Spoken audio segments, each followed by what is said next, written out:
Michael Carrell hosts the Comicast with Jong Lee. Latest episode is number 549, issue 549. Yeah. Talking to, is it Shalise Williams. Williams of Real Movie Junkie. She was at SDCC. For you noobs, that's known as San Diego Comic-Con. A big event that happened over the weekend, last weekend. And we'll get into some of the shows you might watch or a movie you should watch because there are, and we were discussing it before we came on. There is a big M. Night Shyamalan movie out that maybe you should watch. Who knows? But let's start with Comic-Con first. I would imagine beyond the Thunderbolts being seen and who else, and Captain America, so Brave New World. We had a panel for that. The big news is RDJ, which was rumored to be the case. Yeah. He is back in the MCU as Doom. What was despite the rumors that suggested this wasn't that big of a surprise to some, what was your feeling once it was confirmed? Let me add some context here.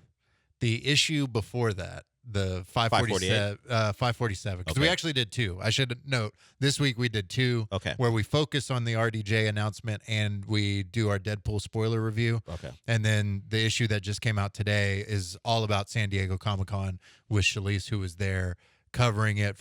She covered the press line for Marvel's Hall H panel and everything. But on issue 547, we talked about the rumor that RDJ would play, or Tony Stark would be Dr. Doom. And we were like, no, that's stupid. No, why would they? No, you shouldn't do that. And then they announced it. And then it was like, okay, I don't love it. And if it's a Tony Stark variant, I really don't love it. They've said it's a Victor Von Doom variant, which, okay, cool. My initial thought after that was, okay, maybe it's like a Pedro Pascal situation where in terms of Mandalorian, where he does the voice of the character. But he never takes off the mask. He never takes it. Only in certain moments, like big moments or something like that. But it's, a mask character. It stays. I mean, it tracks. Doom's pretty much in a mask all the time. But then we saw the payout. The Russos are getting $80 million to do Avengers Doomsday and Avengers Secret Wars. He's getting apparently significantly more. So it's like, are you really going to hide his face for all that time? I don't think so. So, I mean, maybe he's a little disfigured, so maybe it's not as like, oh, that's Tony Stark. I don't know. It's a weird, I don't love it. I'm open to it, but I don't love it. What do you suspect the idea for it is? That he will be someone that characters we know now have to fight who looks similar to a former friend, a now past friend? Is that going to be the dramatic turn where he's a guy whose face looks so familiar because, well, he looks like Tony Stark? See, I hate that, though. Yeah. Like, I feel like we've centered ourselves so much around Tony Stark at this point that it was time to, like, get away from that, right? Yeah. Like, that's been one of the memes has been going around, like, oh, how's Peter Parker going to react when he sees, like, Doom is basically Tony Stark, but he's not supposed to be Tony Stark. So it's just we should be dreading Dr. Doom because he's one of the more fascinating villains from the comics. Like, he's a really layered villain that does more than just tech stuff. He has the magic stuff that he does, and he's super sinister. He also runs a country. Like, there's all these different aspects of Doom that we haven't seen. I don't want it to just simply be, hey, he looks like Tony. You know what I mean? Like, that just feels like... You don't want the conflict to be an emotional one simply because he looks like... Okay, I get that. Because you're looking for the next big bad after Thanos, right? Thanos has become pop culture, like, synonymous with pop culture now. A character that many people didn't know. Now, everyone knows about the snap. Everyone knows about Thanos. They thought they had something with Kang, and obviously they didn't for multitude of reasons. Sure. So this is your chance. Like, this is your next big bad. We need to get this right, and instead you go back to the well of Robert Downey Jr. Not to say he's not a good actor. Like, he'll I'm sure he'll kill it. Like, I'm sure he'll do well, but are we focused on him just because he looks like Tony Stark and that, the Tony Stark angle of it all? I don't love that. I think Doom should stand on his own, and I really wish it was some other actor. The idea will matter. The way they implement it will matter. Yeah. But to your point, if the entire thing is about the actor, or at least the characters responding to what looks like a former friend, I feel it rings a little hollow. Yeah. And certainly they're trying to play the hits because at least this phase hasn't been, at least the previous phase hasn't been met with a lot of lot of enjoyment as far as the entire thing is concerned. So Yeah. that's the big news. But yeah, I don't know.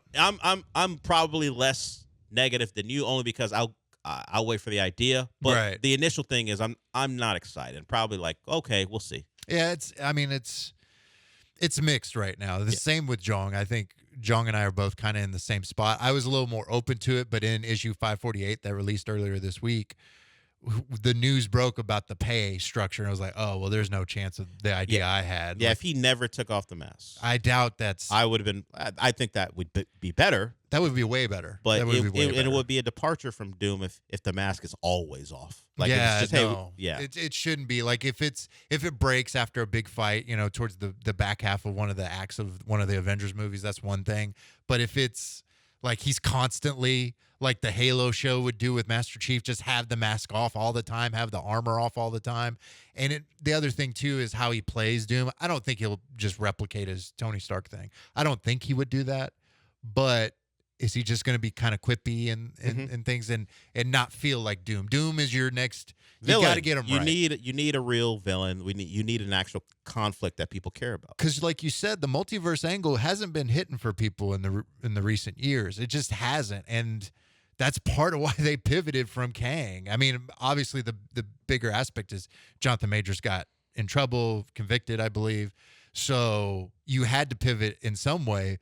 But audiences weren't responding. Yeah. Like, I don't think people were, even though I love Jonathan Majors' performance as the character. I thought he was phenomenal, but he just wasn't that imposing force that we felt that compared to Thanos. Getting tricked by Ant-Man doesn't help. Getting beat up by ants. Doesn't help the prestige. No. Doesn't help the feeling that, okay, this guy is going to be wrecking shop for the next decade. And it confuses people. Like, he dies, and it's like, wait, so he died, so why are we so scared of him? Also, like, Ant-Man punched him in the face. Like, yeah, so why would I be scared of a different variant? He should have won. Like, he should have won. It should have been a bigger deal that he won. Ant-Man should have died. Yeah, well, there a couple characters should have died in that one. So let's move on from a little disappointment.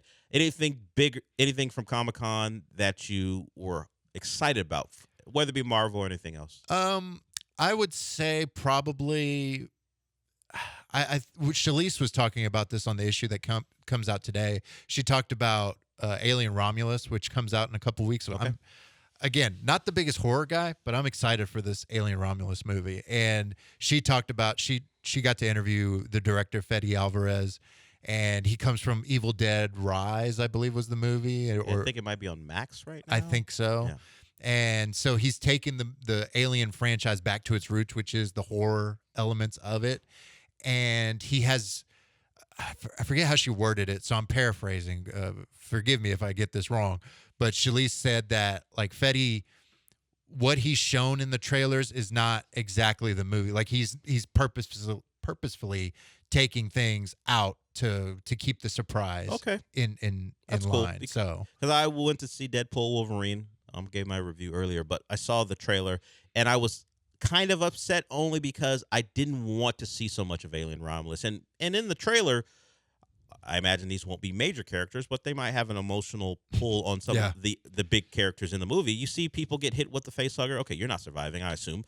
So you immediately think, okay, if I remember the trailer, that person's gonna die. So we'll see what is real as far as what we see and what isn't. But I'm with you. I'm bigger in the horror than you are. But Alien Romulus is always Alien the franchise has always been something I've loved. Definitely. And this one seems like we're going back to the Sigourney Weaver era where it's going to be hell on anyone who doesn't like this type of stuff. So we'll see. So Alien Romulus, you're interested in? So good that even Michael Carrell will watch a horror type movie. I'm about it. So if we're talking about things that are coming up, whether this weekend or in the near future for people to watch, whether it be movies and TV, what would you put at the top of the list? Well, this weekend it's pretty busy. For theater, there's two big releases that come out today. For the more, I guess it's PG-13 crowd, there's Trap, the new M. Night Shyamalan movie that you teased. Middling reviews. Okay. Not like crazy. So, I think it's the main thing that I've seen so far is it's propelled by Josh Hartnett's performance. Okay. That's, I think, the saving grace for it. So, because we haven't seen that man in like forever, it feels like. He's been in a few things. It was an Oppenheimer. Yeah. Oh yeah, he was in Oppenheimer. Yeah, I only know that because I just watched Oppenheimer this week. Yeah. Okay, so like it's been a while since he's been the leading man. Yeah, sure. So that has me kind of interested, but like we were talking about before we started the segment, M. Night Shyamalan's like, I don't know, he's not batting very well right now. And we talked about it. Like he's a victim of his early success, where everything has to be a twist. Is he allowed to just tell a story? Like, No. can it be just a good story? There is no twist. And hey, just watch a movie that I have a good idea and I think is good. I remember watching Village. I remember watching the trailers for Village, and I was like, oh, I'm all about this. And I watched the movie. I'm like, oh, I'm all about this. And then it's a bunch of people in the woods. Yeah. Just he bunch of hippies living in the woods. Yeah, he had to give you something. Like if the end it was not a twist and it was just, hey, yeah, what you see is what it is. I'm like, you know what, that's a good movie. Yeah. The twist, if it's not hitting, will change your perspective, and I imagine it'll be another one because the trailer feels like it's giving you the entire movie. Yeah. Like the concept of a serial killer knowing. If you don't know, Trapped it's set up where some very vocal and maybe a little dumb person selling popcorn tells someone, hey, see all these cops? This is what's happening. Like, why would security tell? You're supposed to I would imagine you keep it a secret from everyone. Well, everyone Certainly tells not the popcorn guy. Yeah, because the popcorn guy, hey, popcorn guy, anyone you meet could be our serial killer, so stop telling everyone what's going on. That's my editorializing of the trailer. Popcorn guy just wants to be in the know. Yeah, He's just happy to be in the know. And he wants to gossip. So it is set up where Josh Hartnett's character is a serial killer. That's what we think. Yeah, that's what it but it's a seems like. Shyamalan movie, so we're not sure. But he's supposed to be a serial killer where he got tickets for a concert, and the police, because they haven't been able to catch this killer in traditional means, is using a concert to get him there. We don't know if that's the direct storyline. Maybe someone else is the killer, but Josh Hartnett is certainly positioned as the person doing all the murdering, and he has to try to escape this trap. I wonder if he what kind of artist did it take to lure him out? Like, is this in the movie? Is it the equivalent of like a Taylor Swift? Yeah, how or do they like know that he has a daughter that loves this? How do they entice this person to come to this show? How would they know? Did he leave like a ticket stub from his previous concert at the crime scene as a calling card? I don't know. He just leaves concert tickets every time. How would they know? I guess we'll find out why this was appealing. This is the only thing that we have to go on. He's a big Taylor Swift fan. Or this universe's equivalent of Taylor Swift. Yeah, exactly. We'll see. And it couldn't be Taylor Swift. They're in an arena. They weren't in a stadium. That's a good point. It couldn't have been Taylor Swift. That's a good point. I don't know. Maybe Sabrina Carpenter. I don't know. Whatever the equivalent is. Okay, so that's Trap. That is one. If you are still in on Shyamalan, you'll give him a chance no matter what. That's one you can see. What else is out there? So the other big release this weekend is Harold and the Purple Crayon for families out there. Okay. Although I'd probably recommend just go see Inside Out 2 because that's one of the biggest movies of the year. Sure. Also a better movie, as Harold and the Purple Crayon is sitting at 32% on Rotten Tomatoes. Yeah, sometimes doesn't matter with kids, but if you're a parent, that's tough. Yeah, maybe for the kids it'll be fine, but I don't know. It's not great. Just go watch Deadpool and Wolverine again. Well, maybe leave the 8-year-old at home. But sure. Real quick, parents who are taking kids to the Deadpool and Wolverine, I have questions. I'm just saying. I'm not a parent. Do what you want, but it seems like an odd place to spend family time, even considering the first scenes of the movie. And then the rest of the movie follows along that line as well. I do like there's a moment that comments on how we think of violence where someone gets brutally murdered, but then someone carries a dog, and it's like, wait. We can't step that far. Yes. Like we have standards here. There's a point where I guess violence in movies is numbing, but if you bring a dog into the equation, even the ugly ass dog that we saw in that movie, if that dog's in danger, we've got an issue. So don't watch Harold and the Purple Crayon. Well, it has bad reviews. Speaking of do not watch. Okay. Dell, let me interest you in this streaming premiere. But you just prefaced it by saying don't watch it. Well, I maybe, but this is, I think, you'll hate this. Okay. Rebel Moon Part 1, Part 2 director's cuts. I'm aware. Available now. Netflix has made me aware that the director's cuts for those not well-received movies from Zack Snyder are available, because I haven't watched. On the back of your poor review of the second one, I still haven't watched the second one. Good call. I'm a completist, so I probably will get to it, but it's not at the top of my priority list. It's not good. And also that I read, there's a fascinating article by a writer named David Chen who kind of dives deep into the whole thing, where Netflix wanted him to make a PG-13 version because they were like, no, movies that are 2 hours and are PG-13 do better on our platform. And they're like, I forget which one of them suggested, okay, but what if I make director's cuts at the same time? Ugh. So he's making a PG-13 and he's willing to like, yeah, sure, I'll do this, I'll do that because I'm making my version on the side at the same time. Does that not interest you at all? No. No? Okay. No. Come on. Come on. What do you mean, oh, come on? Release the Snyder Cut. I've heard that before, sure. And the Snyder Cut And it fixed everything. did it. It fixed all the It things. fixed it so well that the Snyderverse no longer exists, and DC had to reboot their cinematic universe. It's a new Snyderverse. With James Gunn at the helm. No, this is the new Snyder. Oh, this is the Snyderverse. Okay, Rebel Moonverse. I'm the Rebel Moonverse. I'm good. It's his as it was described in the article that I read. It's his take on Seven Samurai in space. Cool. I've seen the first part. I'm not interested. There'll be a time, maybe. You know what? I'm going on vacation in 3 weeks. I will have my PlayStation 5, so it will be a ample debate. opportunity. I'll be in Florida, so maybe I'll sit down on a Monday and go, you know what? I'm going to watch all of these, but I'm not watching the director's cuts. That's not happening. I'll just But watch that's that's the true version. Yeah, whatever. Sure. Yeah, don't watch it. Yeah. I'm sorry, don't watch it. Yeah. I can't keep this bit up no longer. Don't watch Do you it. want to end on a high note? Do you have anything else before we wrap it up, or do you want to leave people with don't watch something? Season finale of House of the Dragon. Oh, That's course. this weekend. Of course, which is sad, but I'm excited about it as well. Also, Godzilla -1 - Color is out now on Netflix. Okay. I've watched it in a less than legal fashion and a legal fashion. Oh, yeah. I'm not Right. sure I'm going with the non-color fashion. I'm not sure I'm there yet. No? Okay.